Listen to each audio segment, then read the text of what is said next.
When I first opened the book, on one of the first preface pages, you say, "This might hurt a little. Be brave." And I'm not joking. I'm very No. for real. Hi, my name is Alayna Fender, and I'm here with Megan Gail Coles, the author of the book that I'm going to be defending for this year's Canada Reads, Small Game Hunting at the Local Coward Gun Club. You've described the book as a love letter, a tough love letter to Newfoundland in the past. Can you tell me a bit more about what you meant by that? I think we have a very flawed notion of what unconditional love is. And in the past, I have heard people describe unconditional love as the kind of love where everything is forgiven without examination, without honesty. While I am examining some of the less than positive aspects of Newfoundland and Canadian culture, I am doing so in a way that expresses my deep devotion and love for that place where I was made.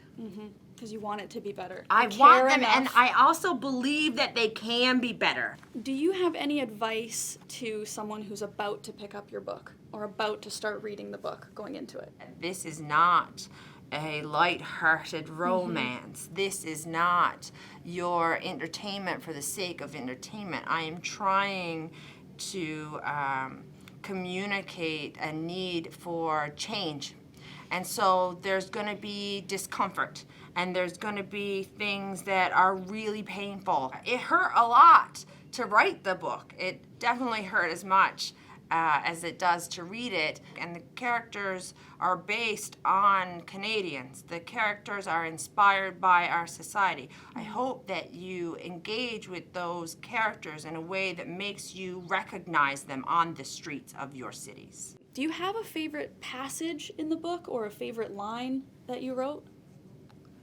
I don't know that I can choose a line or a passage from the novel. I know that this is something that people like to ask authors, but it is like choosing between your children. And all of the characters are of my creation. Like I made them for us, of us, so that we could learn from them and talk about what it is we're living through. And so while I don't have favorites, I do have a kind of technique that I use in my writing where I pull a line out of the paragraph and isolate it on the page and potentially even repeat it many, many times because I want this part to be heard. And we have heard a lot of false things. We were talking about how people have grown up in cultures where we say things like, boys will be boys. And we've heard these things so many times that to undo this messaging, we have to hear the opposite. We have to hear it as much and as loudly and as frequently and as many different contexts as we can to undo that. And so, yes, I do hit that nail. And I'm hitting that nail for a reason. There is a passage at the end of the book that is special to me, though, because it is a passage that moves Iris and Olive through something, both physically and figuratively. And so that is very close to my heart. And you won't get to know what I'm talking about unless you finish the novel. I want to know. Will you tell me after? I will. Okay. Going into the Canada Reads debates, is there any advice you have for me? I think it's important to stay true to yourself. Like, I understand that it's a competition, but don't be underhanded or manipulative. Like, and I'm not suggesting that you will be, or that the other contestants, panelists will be either.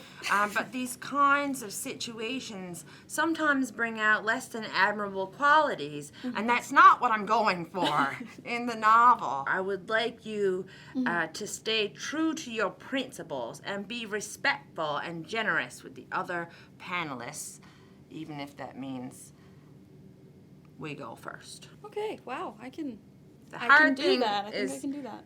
the hard thing for a reason. Because sometimes the rewards don't seem to come very quickly, but we're playing the long game, okay? Okay, I'll play the long game with you. So thank you so much for having this conversation with me. Thank you. I honestly couldn't be more thrilled to be defending your book at this year's Canada Reads, which takes place March 16th to 19th, so be sure that you tune in on those dates. Check it out.